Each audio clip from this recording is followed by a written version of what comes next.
sound of music abounds the hills of the Homewood campus of Johns Hopkins University in Baltimore, Maryland. The faithful call it a cappella, but to the mental notes, it's the reason they stay in on most weekends. Well, that and studying. Touring the East Coast from school to school, this Nalgene-wielding wind section carries their tune to sold-out concerts, and from their latest chart-topping release, Verticality. But there was a time when notes didn't carry, and many of their ideas just didn't resonate with those outside the troupe. This is their story, when JH1 goes behind the music of the mental notes. What did you tell them?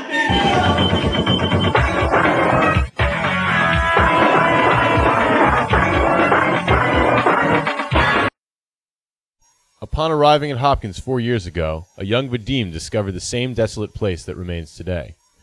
Back then, he envisioned mixing comedy and music, but most students frowned on the idea. And though Vadim didn't know it, there were others with similar aspirations. He encountered a high-spirited group one evening outside MSE, and, well, they made music. Public interest in the idea grew quickly.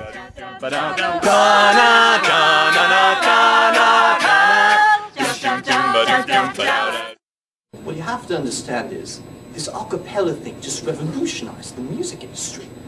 I mean, people have been doing some crazy stuff with instruments, like this girl in band camp one time. But, you know, compared to what they were doing, it's nothing. Look, everybody laughs that guy who turned down the Beatles, saying, you know, calling him an arsehole because he said the guitar groups were on the way out and they weren't going to amount to anything. Let me tell you, that man was right. The Beatles, the Stones, the Frogs, none of them mean shite compared to the mental notes. Other a cappella groups attempted to jump on the bandwagon, some failing tragically. La la la la la. So, a baby seal walked into a club. Shut up! Go find the key! Go find the key! Still, the mental notes thrived in their comedic attempts.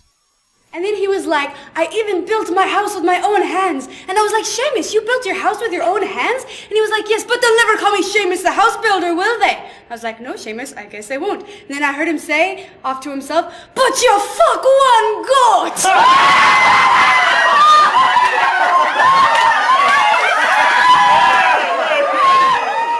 The mental notes were on cloud 9 when disaster suddenly struck. So how are you? I'm alright, you know.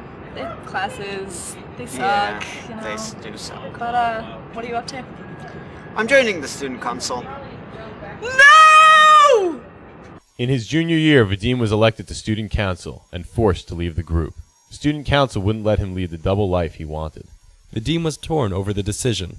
He was the dues to our bebops. We all knew we'd miss him dearly. Vadim continued to wear his Hawaiian shirt from time to time, and every time he hears Verticality on the local Hopkins radio, it brings a tear to his eye.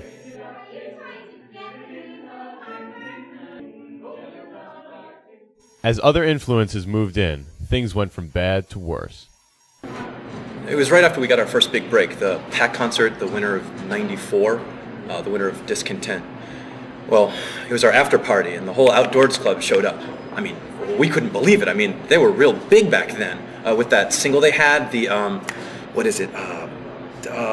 We're not a singing group, we don't know who's on the fucking record. Remember that? Well, they introduced us to Nalgene that night. You know, we all thought they were great. I mean, they held water. I mean, they were non-destructible. They were non-porous. I mean, we could pee in them and then drink out of them the next day without even washing them. It was great. You know, I mean, nobody really knew they were addictive or anything. I mean, the people over at Health and Wellness were excellent. What started out as a throat-moistening enhancer quickly became an addiction. It's a problem, admit it, man! You gotta...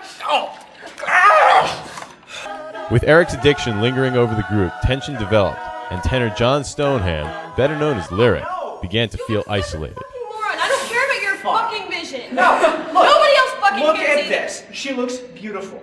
She looks beautiful But that's like because that. she's Eric. No, fuck. You won't listen to my vision. You won't listen to my vision. Let's see you find a good third tenor. I'm leaving. I'm going to be a star. John Stoneham, better known as Lyric, was replaced with ease by a much better singer.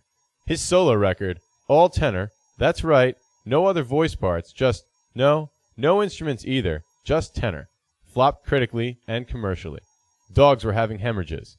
Its creator was sneered at, discredited, and once the Quality Music Act of 2001 was enacted, arrested, dragged into the street, tarred and feathered, and discombobulated.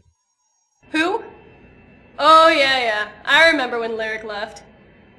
No one gave a fuck. I was glad he was gone.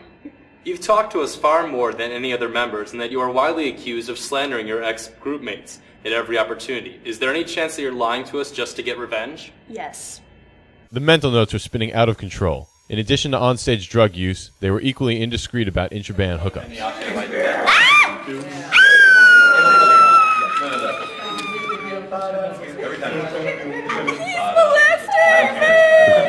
I'm not gonna name names.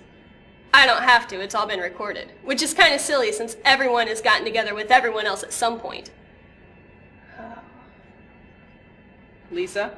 Oh, yeah, people were even hooking up on stage. Another temptation began to pull the group apart. Ex-Beatle breaker Yoko Ono, resident of Baltimore since her infamous husband's assassination in 1980, has been spotted at several Mental Notes concerts.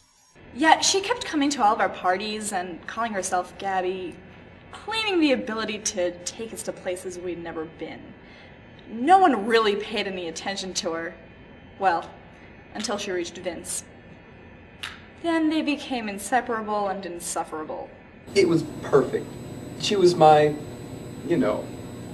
she showed me there was more to life than comedy and music. We'd become more popular than Jesus.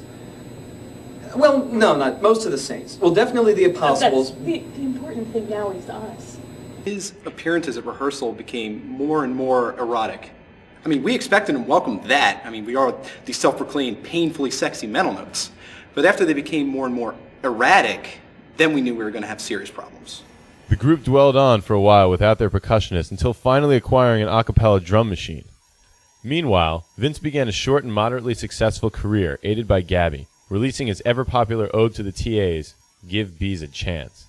The group recovered, finding new members across the years in the talented class of 2003 and 2004. They continued to perform on college campuses, and are planning to release a new album, Horizontal. From funny to mayhem, this group has had their share of ups and downs, lefts and rights, horizontals to verticals, but in the end, their notes rang true.